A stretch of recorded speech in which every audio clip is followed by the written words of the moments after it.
He thought I was bought. The boy's blood was still wet on the paring knife. Mara wiped it clean. Didn't say sorry. Across the room, Coy watched. A stranger with dead man eyes. He didn't care about some jumped-up kid. It was the tremor he saw then, just a flicker, behind her flinty gaze. This woman was playing a long game. He just didn't know the rules.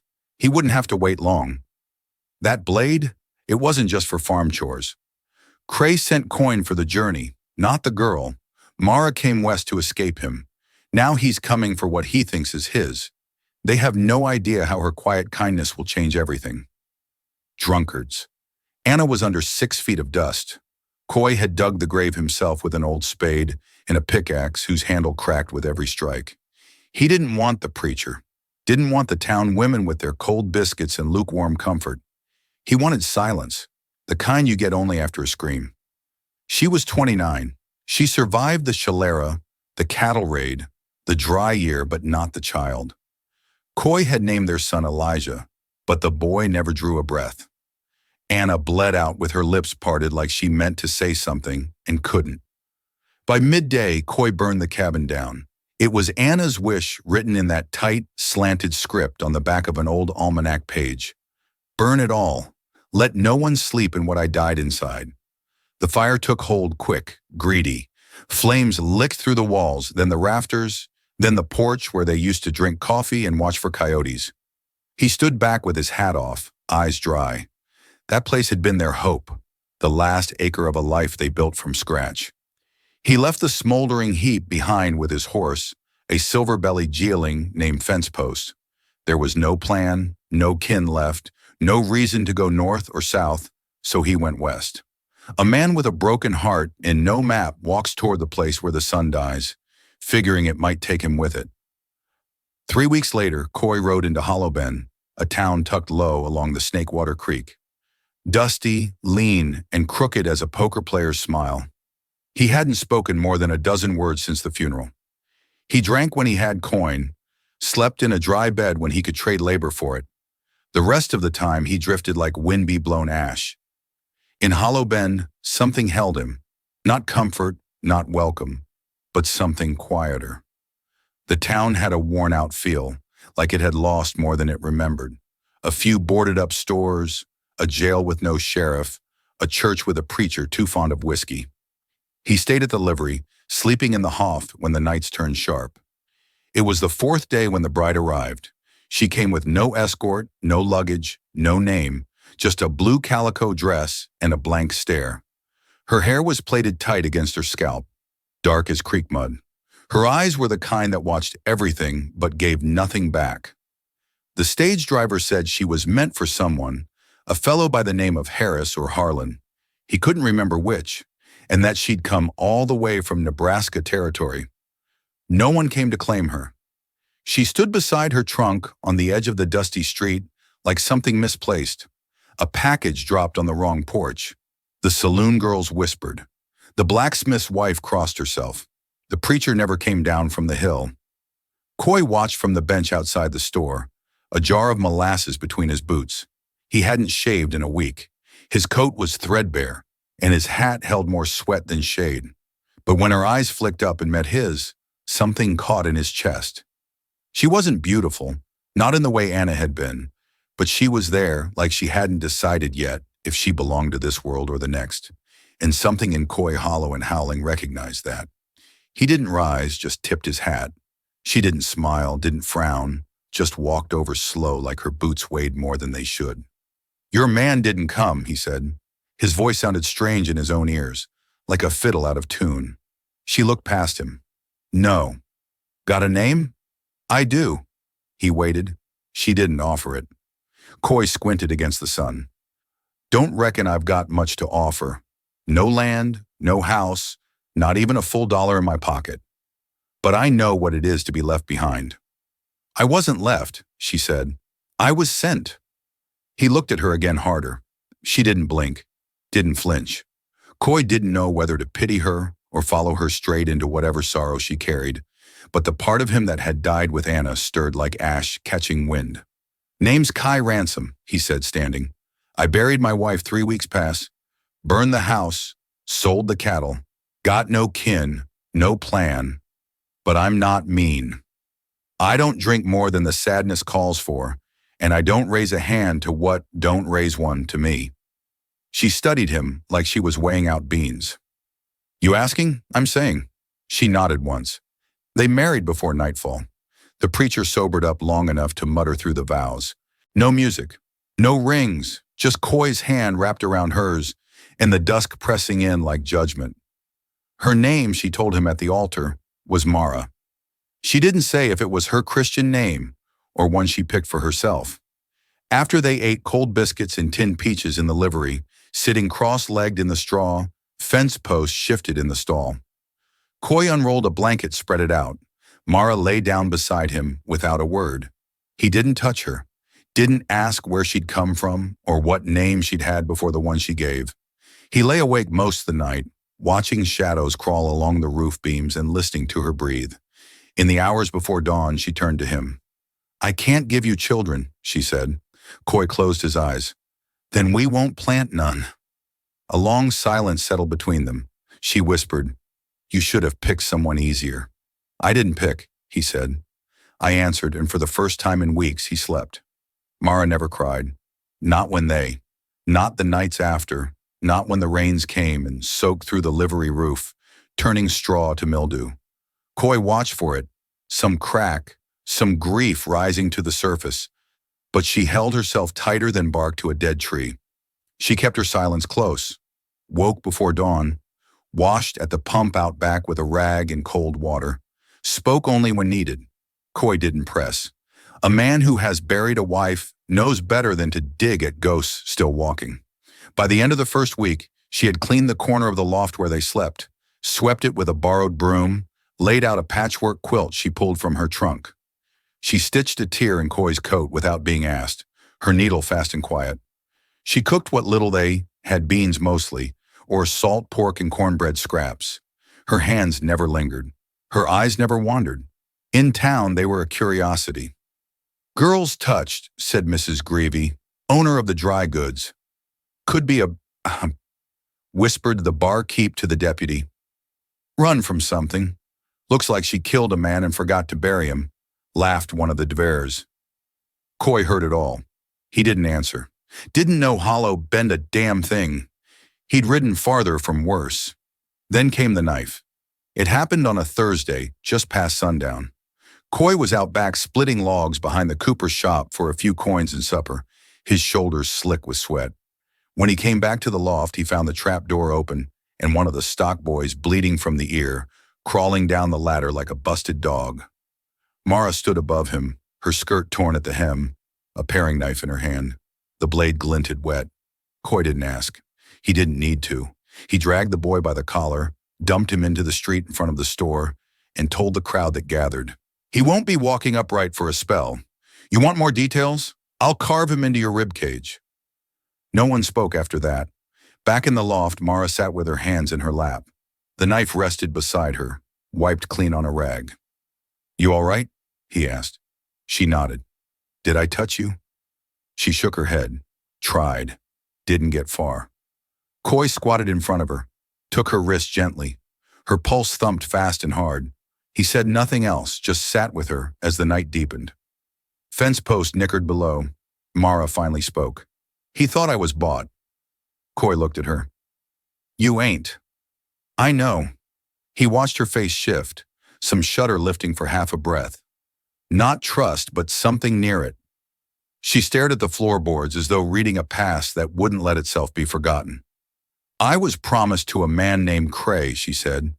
He sent coin for the journey, not the girl. Told my kin I was going west to marry. Didn't say what kind of man he was. Coy waited. Found out in Ogallala. Woman there told me he beat his first wife to death in a shed. They never buried her proper. Just put lime down and moved the pigs over her. Coy's hands clenched slowly, jaw tightening. I got off the stage before the last stop, she said. Changed the ticket name, burned the letter, got on a second coach to Hollow Bend. I was never meant for here. But you came.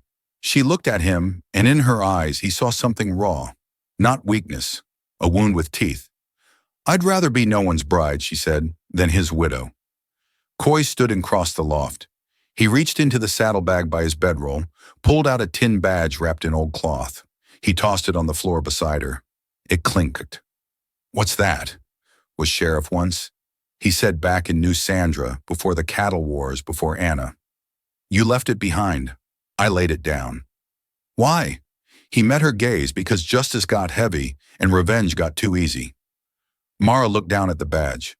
Her fingers hovered over it. "I won't be her again," she whispered, the girl waiting on a man to come save her. Coy sat beside her, then don't. The silence that followed wasn't empty. It breathed. That night, they moved from the loft to a shack near the edge of town, a long, abandoned surveyor's post with a rotted roof and no door. Coy patched it up while Mara scavenged tin and canvas from the trading post dump. They made a home with less than nothing, and that nothing held. Weeks passed. They didn't speak much, but their silence changed shape, became a kind of shelter. Mara began to walk into town without fear, chin high, eyes ahead. The deviator stopped staring. The stock boy left town. Mrs. Greavy started handing her cloth remnants for free. Then came the smoke. Coy woke one night to the scent, sharp, acrid, wrong. He grabbed his rifle. Mara was already up, hair loose, eyes wild. The shack across from theirs, a squat miner's lean-to, was burning. Flames reached the trees. Coy ran toward it, gun in hand. The town gathered as the flames rose. The fire spread faster than it should have. Someone had soaked the walls in lamp oil. Inside the smoke, they found two bodies. One was the preacher, throat slit, mouth stuffed with pages from his own Bible. The other, a woman no one recognized, burned too far to name. But something about the wrist bones, small, delicate. Mara stared longer than anyone. When they finally walked back to their shack, Coy saw her jaw set like stone. "She was meant for Cray too," she said. He said nothing, just loaded his rifle again, slow and steady. In the morning, the stage rolled in from the east. A single passenger disembarked. Tall man, black coat, pale hat, scarred down one cheek. He stepped onto the dusty street, looked around and said to no one in particular, "I'm looking for my bride." Mara stood on the porch behind Coy, her hands at her sides. Coy turned to her. "This the man?" She nodded once. Coy stepped off the porch, rifle slung low, heart steady as a judge's gavel. "You found the wrong town, mister," he said. Crail smiled. All teeth, no warmth. "I'll know her when I see her." Cooey didn't smile back. "She's not for sale." Crail's eyes shifted slow to Mara, then to the badge in Coy's belt. Then he stepped backward, just once. Just enough. "I'll be staying at the saloon," Cray said. "You've got till sundown." He turned and walked away like a man who'd already claimed what he came for. Mara exhaled. Cooey didn't. "You're going to kill him," she said. "No," Cooey answered, watching the dust settle behind Crail's boots. "We are." Crail didn't drink. He sat in the saloon from noon to near dusk and never touched the whiskey glass left sweating in front of him. Just stared through the mirror behind the bar, watching the room without turning. His hands stayed folded, but his eyes never did. Pale gray, flat as sheet metal. A man like that didn't flinch when trouble walked in. He brought it with him, wrapped in black wool, and the stench of violence long past. Mara didn't hide. She washed her face, braided her hair, and went to the pump to scrub Coy's shirt like it mattered. Then she swept the shack, laid a small knife beneath the mattress, and sat by the window with the sun behind her, waiting, not cowering. Cooey watched her like a man measuring weather. He knew storms when he saw them, and Mara was one, coiled tight. They didn't talk about plans, not like most folks would. There was no argument, no strategy drawn in the dirt with a stick, just understanding. The kind forged from loss and lit by fire. By mid-afternoon, the town felt split. Half of Hollow Bend circled the saloon like buzzards, drawn to the scent of something bloody to come. The other half stayed behind shutters, watching shadows grow long. There was no law anymore. No sheriff but the man who'd stopped wearing a badge, and the woman who never needed one. Craw came out at sunset. He walked slow like he wanted everyone to see. A dueling pistol in a shoulder holster, a second at his hip. He moved like a man who thought no one had ever been faster. He stopped in front of Coy and Mara's shack, boots crunching the gravel. You made your choice, he called. Coy stepped out, rifle slung across his back, hands empty. We made it for you, he said. Kra laughed once, sharp and ugly. I paid for her, he said. She's mine. Mara stepped out behind Coy, coat buttoned, hands gloved. I'm not, she said. Gra's hand twitched. Saw it, but it was Mara who moved first. The knife she tucked in her glove was in the air before Cray's pistol cleared leather. She threw underhand fast and low. It sliced his thigh, not deep, but enough to stagger him. Coy advanced 3 paces, drew the rifle and shouted, Don't crunch half raised, teeth bared. Drop it. You wouldn't, Cray hissed. You're a lawman or was. I buried law with my wife, Coy said. What you get is justice. He fired. Not to kill, not yet. The bullet clipped Crayle's shoulder, spinning him sideways. He hit the dirt, rolled, and came up bloody. Mara was already there. She kicked the pistol from his hand, planted her boot on his chest, and leaned down slow. I know what you are, she said, and I know what you've done. I gave you coin, he gasped. You gave it to my brother, she said. He used it for whiskey. Said I was too wild to keep. Anyhow, her voice was steady, cold as Riverstone. I was 15 when you picked me. I'm 20 now. I'm not yours. Cray looked up at her. Then what are you? She glanced back at Coy, who stood with the rifle low, watching. Then she looked back down. I'm the woman who buries the past, she said, and you're 6 feet of it. She pulled the second knife from her coat. Coy didn't move. Neither did the crowd that had formed behind the wagons and porch railings. Everyone breathing felt the shift like the town itself had finally stopped trembling. Mara didn't kill him there. She walked away, left him bleeding in the dust, both guns taken, pride gutted. Coy picked up the pistols and tossed them into the well near the Coopers. They hit the water with a flat splash. By nightfall, Cray had crawled to the edge of town. A wagon took him east the next morning, shoulder wrapped, thigh stitched. No one asked where he'd go. No one cared. After that, Hollow Bend changed. Not loud, not fast, but deep like water-carving rock. Myra opened a room behind the trading post where she stitched things, clothes, wounds, broken pride. Women came first, then children, then men with apologies behind their teeth. She spoke little, smiled even less, but people began to nod when she passed. Coy started carrying the rifle again. He never put the badge back on, but he wore a look that made folks remember it. They planted a small garden behind the shack, turnips, beans, and carrots. Mara found comfort in rose and soil. Coy found it in her silence. They didn't speak of the day Crail came. They didn't need to. One night, a woman came to the door, dark-skinned, limping, with a scar that split her lip.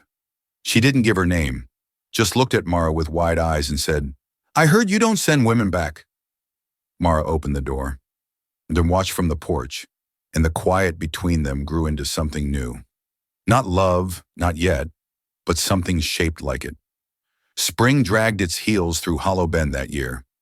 Frost lingered in the creek beds long past planting time, and a blight took half the potato starts Mara had laid by hand. Coy strung wire fence between weathered posts while the wind noted his knuckles raw. The town breathed slow, its bones creaking beneath every sunrise. Mara changed, though not in ways a stranger would see. She walked different, slower, heavier at the heel, as if she'd stopped waiting to be chased. Her hair was longer, often braided over one shoulder, with a strip of rawhide tight at the end. She still kept a knife near always, tucked inside her boot or wrapped in cloth near her work basket. But now when she held it, it was habit, not fear. She spoke more, though sparingly. Coy learned to wait through the silences. Learned that the shape of a thing wasn't always in its telling, but in the way a voice broke around it. The woman who'd come to the door, the one with the scar, stayed. Her name was Claima. She didn't say where she'd come from, only that she had crossed 3 rivers and changed her name twice. Mara made space for her in the shack without a word. Coy built a second room using leftover boards and rust-bit nails. At night, the women talked in low voices by lantern light, sewing or listening to the wind. Coy sat on the porch, oiling his rifle, watching shadows gather and scatter like birds startled off a field. Peace wasn't a thing he trusted, but it had a feel to it, like the hush before a thunderclap. Beautiful, yes, but borrowed. It didn't last. One morning, the preacher's burned-out church began to whisper. A boy found a shoe near the old altar, half buried in ash. A woman claimed she saw a candlelight flicker through the windows after dark. Coy went to look. Nothing there but char, rats, and a pile of rotted hymnals. Still, the air inside was wrong. Thick, sour, as if someone had bled into the wood. Then the girl vanished. Her name was Ruthie March, 11 years old. Last seen feeding chickens behind the Greavy's store, gone before supper. No scream, no trail, just a single feather caught in the chicken wire and a line of boot prints leading east. Coy followed them into the scrub beyond town. Myra followed him. They found the girl 2 miles out, tied to a fence post by her wrists. Bruised but alive, mouth stuffed with a rag. Her eyes, Coy would never forget that look. Not of pain, but of knowing, like she'd seen something meant for adults and beasts, and now couldn't fit back into her own skin. Ruthie couldn't speak for a day. When she did, she said the man had asked if she knew Mara. Did he say a name, Coy asked. The girl nodded. He said, "Reading sends regards." Coy felt something go still inside Mara then. Not fear, not anger, something colder. She rose, walked to the well, dropped her knife in, then came back and packed a satchel. "Who's reading?" Coy asked. "The man Crail answered to," she said. Coy took his rifle down from the hooks above the door. "You think he'll come himself?" Myra looked up. "He'll send worse." The town stirred uneasily. Coy went door to door that night, speaking soft to those who'd listened. Some locked up and stayed behind curtains. A few packed wagons and left, but most stayed, too stubborn or too poor to run. They remembered how Crail bled in the street, remembered who'd made that happen. 2 nights later, smoke rose again, but this time it wasn't a building. It was a signal fire out past the ridge, a warning or a promise. Coy couldn't tell. All he knew was that Hollow Bend had become a mark. Myra's past hadn't died in the dirt. It had multiplied. At dawn, 5 riders came. Coy spotted them first from the edge of the bluff, rode back to the shack, said one word, "Company," and Mara was already tying her boots. The riders didn't wear uniforms, but they moved like soldiers. Precision in the way they fanned out. 4 men, 1 woman, all armed, dust-coated, faces covered with kerchiefs. Their horses were too well-fed for wanderers. They stopped in front of the trading post. The woman dismounted, pulled back her scarf, scarred mouth, hard eyes, spoke with a voice like sand over steel. "We want the girl," she said. Coy stepped forward. "Ain't no girls here, only women. You'll get neither. You harboring a fugitive." Coy didn't answer, just glanced toward Mara. Mara stepped out, calm, shoulders square. "You came from reading," she said. "We came for what's his." Coy tilted his rifle. "She ain't property. She broke contract. Then let him come and claim it." The woman spat. "He doesn't come for scraps. We clean for him." What followed wasn't a standoff. It was a reckoning. Coy didn't shoot first, but he shot second. The first bullet took the trader's sign clean off the post. The second caught one of the riders in the gut. The saloon barkeep fired from a window. Clema stabbed one of the bastards who made it past the steps. Mara didn't kill with rage. She killed like she was ending something that had needed killing for years. When it was done, 3 of them lay dead in the street. 1 ran, 1 crawled into the ditch, and bled out before sundown. Mara wiped her hands with a square of linen, eyes steady. Coy stood beside her, rifle smoke curling up like incense. From behind them, the townsfolk gathered. Mrs. Greavy, the preacher's widow, the old man with 1 leg. None of them had words. Then the saloon barkeep spoke. "Think they'll send more?" Mara nodded. "Yes," Coy said. "Then we'll dig trenches next time." That night, Hollow Bend chose not with a vote, with shovels and nails and silence. Coy dug posts. Mara stitched bandages. Clema loaded shells. And the town that had once been a hollow place began to fill with something fierce. By summer, Hollow Bend was no longer quiet. The blacksmith had rigged tripwires along the east trail. A widow named Hester, blind in 1 eye, posted herself on the roof of the feed store with a double barrel and a field glass. Coy had taught 2 boys to shoot and 3 more how to reload under fire. The bell from the ruined church was hauled down and rehung from a frame of timber beams in Ox Jane. It would not ring for worship. It would ring for war. Mara worked like a woman paying off old debt. She dug trenches until her fingers blistered, cooked when no one else could, stitched wounds and taught Klima how to gut a man in silence.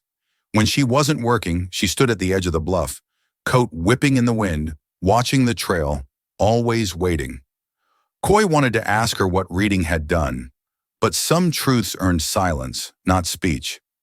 He knew the shape of cruelty, knew how it lingered in the bones long after the bruises faded. And Mara, she carried things he would never name aloud. Still, he watched her shoulders at dawn, the way they drew breath, the way her hands never trembled, and something unspoken passed between them, stronger than promises. When the riders came again, they didn't wear dust. They came in black, 7 of them, each with the same iron pin on their coat, a red eye forged and fire burnished. Mara went pale when she saw it. "Red Watch," she said. "Reading's private hounds, killers, not collectors." Coy nodded once. "Then they'll die like men." They came at dusk when the light bent low and golden across the sage. First came the whistle, high and distant, like a train that never stopped. Then hoof beatats measured. No panic in them, just certainty. Coy rang the church bell once. The town took position. They didn't wait this time.